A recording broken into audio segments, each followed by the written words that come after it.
Hey guys, Stefan here. I'm going to do a knife review tonight. Overview. I've got to get that out of my head and I apologize for that. Do an overview tonight. But first I want to ask you a question. Can knives be art? Or are they just a tool? Well, the knife I'm going to be talking about tonight, I believe, has a lot of artistic elements to it. It's a really, really beautiful, elegant knife. And it's something different and new for me, both in the style of knife and kind of in the price range. The Reate Distract-9A. If I can get a hold of my brothers, I'd like to do a video with both of them. He's got the B, which is the Tanto version, but this is a beautiful knife. I don't know if my lighting's going to pick it up right, but really nice, beautiful titanium, both sides. Really gorgeous knife. First of all, some specifications. Overall, a little over 8.5 inches with a 3 3/4 inch blade. Fits well in the hand. The milling here actually fits really nice. Lends itself to almost like another finger spot there. And then the jimping on top is kind of interesting because you've got this wider jimping here, and then you've got this narrow jimping towards the top, which it works really well. I mean, the jimping down here allows your finger to slide somewhat unless you're really pushing in, and then when you get up here, that finer jimping catches it. There's some jimping on the flipper, and this is the first frame lock that I ever bought. I take that back. This is the second frame lock I bought. This is the first good frame lock I bought. That's a story for another video. Full tie, beautiful anodizing on this. It's almost a bronze. And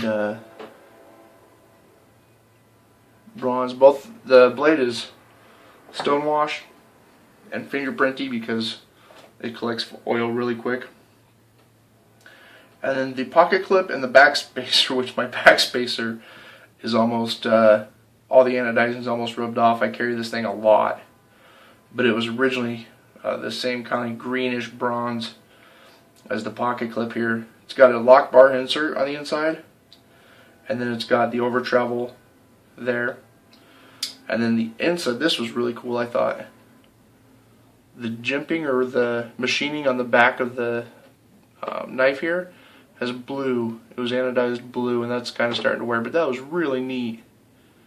I thought that was a really cool feature. Nice touch. This thing fires like a rocket. I love the way it opens. Just give it a nice press and it flies open. This is on bearings, and the blade steel is CPM S35VN, and I found it holds a pretty good edge. It's actually still got the factory edge on it, and I bought this about 6 months ago, and like I said, as you can see from the pocket where it's in my pocket almost daily.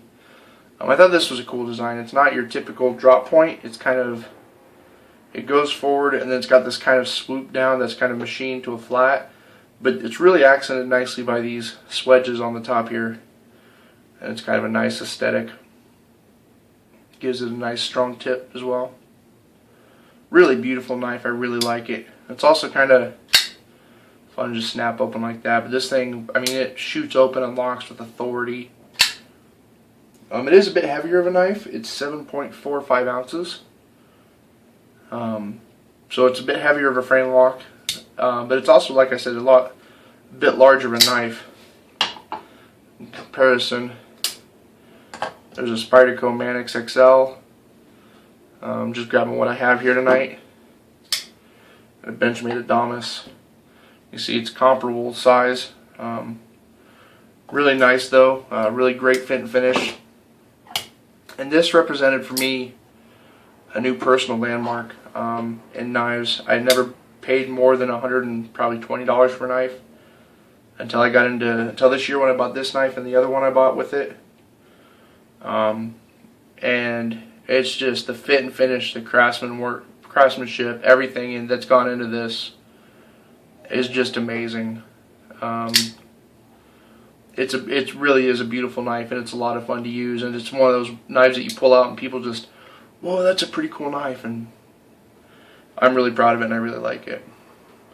So right now it's going on Blade HQ for $200. But in my opinion, if you're looking for a really nice knife, something that's a little out of the ordinary, and the District-9B, which is the Tanto version, has a different anodizing on it, different mill work on the handles. However, the handles are interchangeable.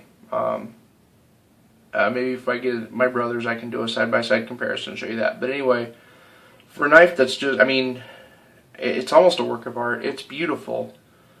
I love the way the pivots stand out, and they've got the collars around them. Just gorgeous. And the the hardware on it's all Allen wrenches, which is kind of something different. Usually you see Torx bits. I believe the lock bar insert are Torx, as well as the over travel. But everything else are these nice. It's like a black chromed Torx, really sharp. I'm sorry, I apologize for the lighting. I'm still working with getting my studio set up in here. But just little, like, the machining that's gone into little details, it's just a nice knife.